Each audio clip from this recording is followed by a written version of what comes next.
hospital early in the morning and just being committed? Whew.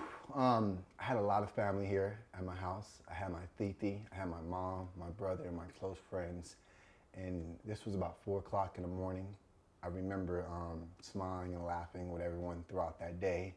Everyone kept asking me the same question, are you okay? Are you okay? And all I could do was smile and laugh. I said, yeah, I'm ready, let's do this. But, you know, we left my house probably at 5:30. I couldn't sleep that night. And I remember walking into my room. My stepdad was on the porch. My mom was coming in from the bathroom. And I looked at my stepdad and tears fell down my eyes. And I said, I don't know if I can do this. And my mom looked at me and said, it's gonna be okay. Gave me a huge hug and said, I love you, son. And we're here, regardless if you decide not to do it tonight. And I don't know if I was just holding that back in and putting up a smile and laughter in front of my friends and letting them know that I was okay. But I remember at that moment, it really hit me because we were leaving in 30 minutes and everybody was packing their stuff up, and this was real life. When you get out of the car and you're walking through the doors in the hospital, there was no turning back. It just looked like, okay, I'm doing it. I think walking across that street and realizing that I was going to walk through these doors and walk out without no foot was the most scariest moment in my life. And the reason why I say that is because so many things were going through my head, and realizing that it's been about a year, it's March 5th, same time, you know, I got into that accident the same day. And could I really go through with this? Could I really do this? And seeing my family and friends around me with all that support, am I doing this for them or am I doing this for myself? And I had to really just think, and you know, I closed my eyes for a moment, I prayed about it and asked God for the courage to really walk through the doors. Because when they called my name, that's when things got real. Because I had my family and friends there for a good 20, 30 minutes, and you're sitting around everyone and reminiscing, and I have a picture of all of us just talking and letting them know how thankful I was for them being here throughout these times. And I remember the lady come out and says, Nelson, we're ready for you. I look around to everyone. She said, you can bring 2 people with you. My stepdad and my mom got up, and we started walking through those doors. And I take a deep breath, and they say, step on the scale. They weigh me, and we're gonna take you to the room to undress you. And it's crazy, because walking through these halls, all I can remember is walking through these halls, the first, the second, the third, the fourth, all these surgeries that I've had within the year, and I'm walking through these halls again. Is this gonna be my last time walking through these halls? And I could just look around me at all these patients in the hospital rooms and all the family members, all the tears, and I'm thinking, oh my God, I'm really doing this again. But the difference is, it felt different. It felt like, yeah, I had a lot of weight on my shoulders, but I had the strength of God and my family there, and they knew this was the best decision for me. You know, it's pretty heavy. They prep you, you go into surgery, and then you wake up, you're still kind of in a daze. But when was the first lucid moment that you remember looking at your leg after surgery, and what was that like? You know, when Dr. Lowry took me to the back and said, are you ready? I knew I was ready, but the moment I woke up from surgery was hours later. I want to say 3 to 4 hours later, and I was still a little drugged up, but when I looked down at my leg, I couldn't believe it. I was shocked. And the first thing you do is try to wiggle your toes and wiggle your foot. And you realize, wow, I can't do that. And my friends, my mom specifically, she looked at me and said, "I love you. It's gonna be okay." And all I could do was smile a little bit, you know, when she said that. My stepdad said, "I'm proud of you." And at that moment, I knew that I made the right decision too, because like I said, a lot of weight was lifted off my shoulder because I was in a lot of pain. Having that foot, walking around with that foot the entire year, even though you saw me laugh, even though you saw me in a gym, even though you saw me traveling, trying to fix the foot, I was still in a lot of pain. But I felt like when I woke up and when I opened my eyes, all that pain was gone. And at that moment, I knew right then and there that I made the right decision, and this is what God wanted, because he took that pain away. Yeah, the drugs probably played in a little bit of effect. You know, I was on top of the world on cloud 9, but that pain of walking around with that dead foot the entire year, trying to fix that, was gone. It was gone. And, you know, my initial thought looking down there was like, wow, not having a foot there, how am I gonna adapt to life? How is it gonna be different for me? How are people gonna view me? Am I still gonna have the same confidence? Am I still gonna be the same Nelson Thomas? And a lot was going through my head. And I thought I was going home that same day. You know, out of surgery, done and out. I'm like, yeah, let's put my clothes back on. I need to go back home. But the doctor said, no, I want to keep you there for a few days. I want to look to make sure everything went correctly and make sure that you're healing properly. And man, my doctor was phenomenal. He was there every step of the way, every phone call, every text message. You know, he was there and he checked up on me. And I've never had a doctor like that really take it upon himself to look after me. And Dr. Lavnering was definitely an angel to me. So thank you to him. Thank you to the staff out there. The entire time I was in the hospital for the next 3 days, the nurse, you know, only thing I had to complain about, you know, the food could have been a little bit better, but other than that, man, you know, the nurse coming in there, me having to walk for the first time, stand up on those crutches, me literally having to take the sleeve off and to see my no foot, half leg, not be there, it just blew my mind. It blew my mind. So, yeah, man, taking that initial first step, them teaching me how to walk, it was mind-blowing. So, successful surgery, you're in the hospital for 3 days. Then what was the biggest challenge of recovery as you get home and you start living in the reality of this? What was the biggest thing that you had to deal with? I think the biggest thing is realizing that that you're not going to be able to walk with 2 legs, that you really do have 1 leg, that this is so real. Because in the moment, you got to realize the day before I had a leg, or 3 days prior to that I had a leg, and to come back into my house that I've lived here for 3 to 4 years, having a leg, having to walk around, having to go use the restroom, getting out of bed, getting up from the couch, not having that foot there, and having to use a walker, having to use crutches, it's unreal. And I remember the second day I woke up in my house, I stood up so fast that I fell back down because I thought my foot was still there, because my mind hasn't settled in yet.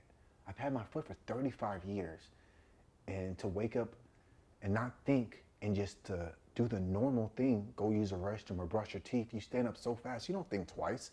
I stood up and fell right over. They talk about phantom pain. Did you have phantom pain, and what is that like? You know, when they describe phantom pain, I thought they were BSing me. I'm like, what? There's no way. If your foot's gone, your foot is gone. That is the real deal. Phantom pain is, man, it's painful. And it didn't hit me until 48 hours later when I got home, because that's when the drugs really wore off. And I'm laying in bed one night, it's probably about 11 o'clock, and I'm just thinking, and out of nowhere, I'm just experiencing this pain. I'm like, what is going on? And it felt like my foot and my toes were still there. And it felt like I could wiggle my toes. It felt like my foot was still there. I'm like, what's going on right now? Like, it's not there. But you got to realize, like, your nerves are still there. That blood circulation is still there. Your mind still thinks your foot is still there. So in my head, I'm like, yo, stop. Like, my foot's not there. But in your head, it doesn't want to believe you. It doesn't want to realize that your foot's not there anymore. So I struggled. I remember nights I was screaming in my pillow. And I didn't want to scream too loud because my mom was in the other room, and I didn't want her to realize how much pain I was in. And I didn't want her to be scared. She was already been scared for a whole year. I put it through a lot. So I would take that pain, I would take a pillow and just put it to my face and just pray about it. I said, God, please help me. And you know, they gave me drugs to help with the pain, but it wasn't enough. It wasn't. And the thing about phantom pain, it would come and go on its own time. And that's the biggest shocker, because I would think I'm okay. I'll be talking to family. We're talking right now, one-on-one, and it could have just hit me like that. And the only thing you can do, and I've done my research, is use things like a mirror to trick the mind to let them know the foot's not there, or throughout time the phantom pain will go away. But I also read up on it, it can last up to a year or even longer. Everyone's different. What was the reaction on social media? What was it like after the surgery when all of the comments started pouring in and you said you did it and you were showing people your leg? I think everyone was shocked. You know, a lot of my friends couldn't even fathom that I would even do something like that.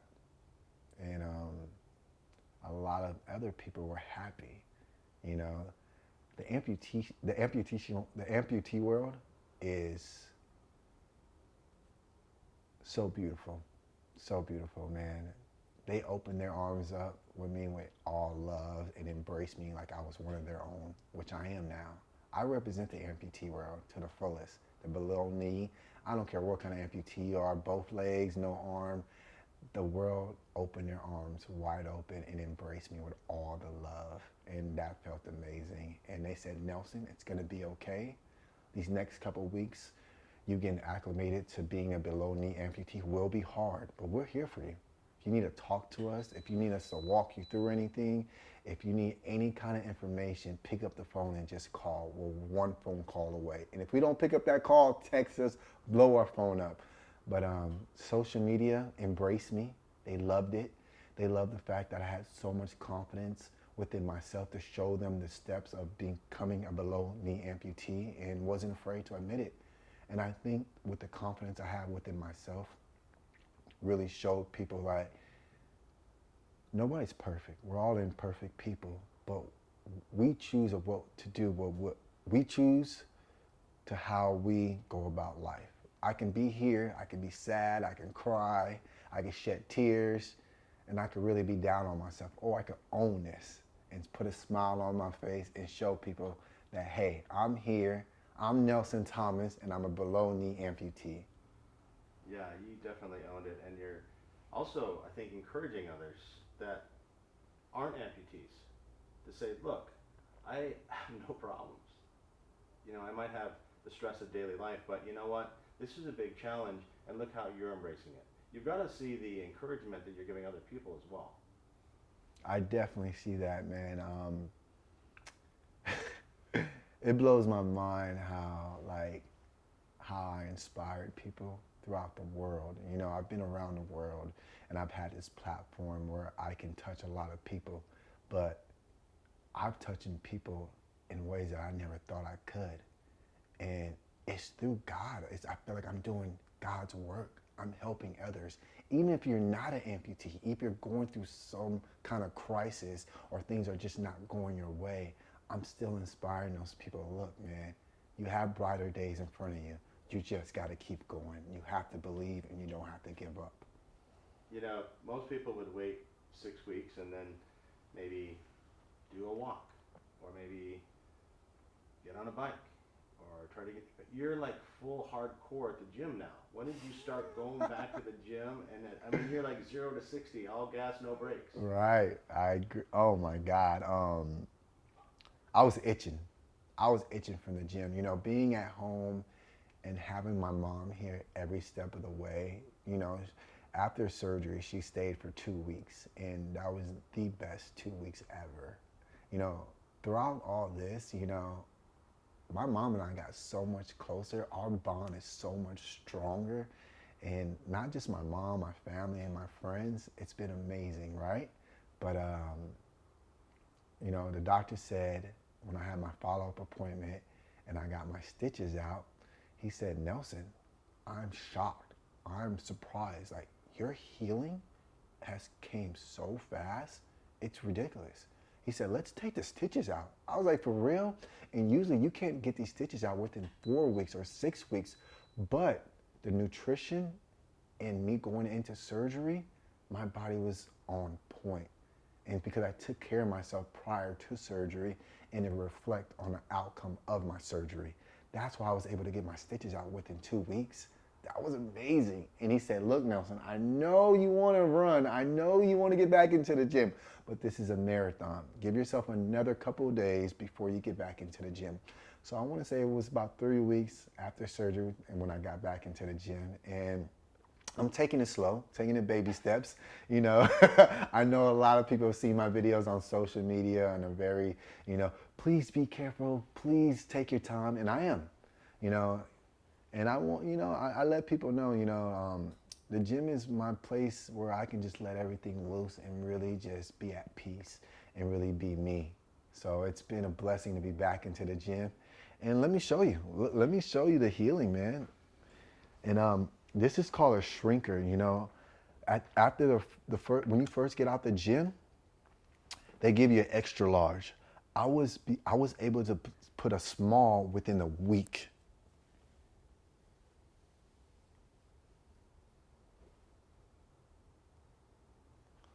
It's crazy, man.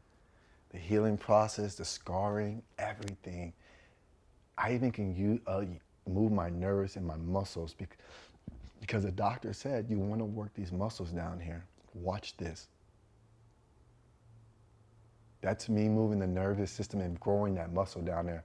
And I'll do this throughout the day so I can build that muscle. So when I do put my prosthetic on, it's ready. And I'll do circles. Hold on, let me do another one. I'll ask you, okay, show me. So what I'll do every day to train this muscle down here is do circles, up, down, and then if you zoom in a little closer, you'll see me working the nerves. And that's me building the muscle to make my muscle stronger. So when I am able to get a prosthetic, which is not too far away from now, people, not too far away, I'll be ready to go. So that's amazing. The healing is amazing. And your attitude is amazing. What's the next step with the prosthetic? Who are you going with? Have you announced that yet? And if not, we can wait. And what happens then? What's the next step when you're fitted, and how does that work? You know, before we move on to that, I just want to let people know that I did have my depression days. I did have my down days. I know I have a great attitude right now. I'm smiling and laughing, but there was nights that, you know, it was emotionally hard for me. And, you know, to actually realize that my foot was gone, the nights that I had to lay down in bed and the lights turned off, you know, I was in my head a lot. And I did shed some tears. And there's nothing wrong with that. You have to shed those tears. You have to let that pain go. And when I woke up, I tell myself every day, I pray and ask God for the courage and the strength to get out of bed every day and to do the little things. Brush my teeth, tell my mom I love you, go sit on my balcony, make breakfast, but those little things add up to bigger things. I didn't just walk into the gym and start throwing weights around. No, I had to take baby steps. So don't think this came easy for me. It did not, because those crucial 2 weeks, me getting out of surgery, I really had to get it acclimated to, like, I didn't have a foot, and I had to build the courage up to do these things. So I saw some F-bomb videos. huh? I saw some F-bomb videos. Yes, yes, it was some hard times, man. But so the next step, man. Well, I did choose a company to go with, and I was in between Hanger and Autobot. And after doing my due diligence and talking to people, I've decided to go with Autobot. Both were great companies. They both reached out to me. And the reason why I made the decision was because Autobot is 3 blocks away from me. 3 blocks away from me. And with me being in this position and not being able to drive, I can walk over there. And they have a care facility.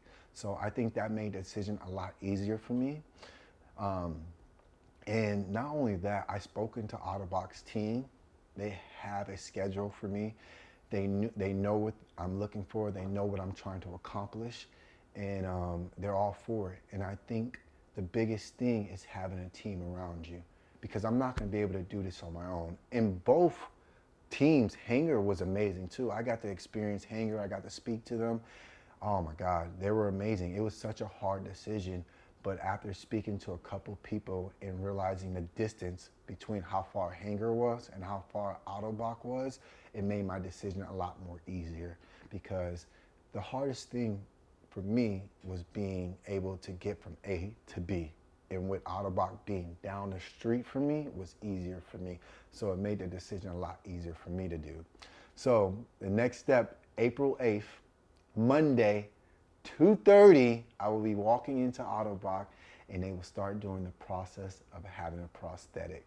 So I don't know that process just yet, but I'll definitely be documenting everything and letting y'all know every step of the way.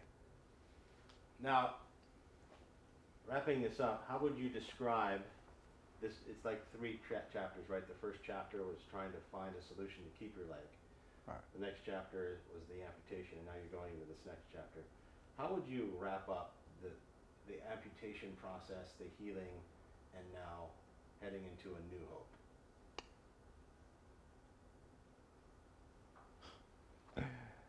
Oh man, you know, March 5th of 2023, my foot burnt up in that car accident.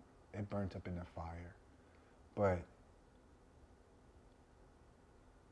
I feel like this whole year, last year, I was still going through the fire.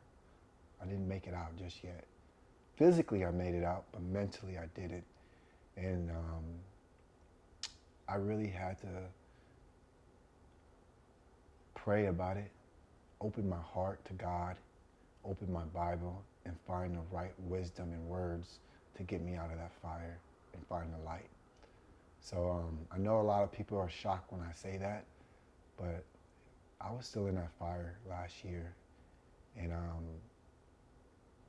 when I walked through the hospital doors, it was like God was opening the doors for me, and the light was there, and it got brighter and brighter.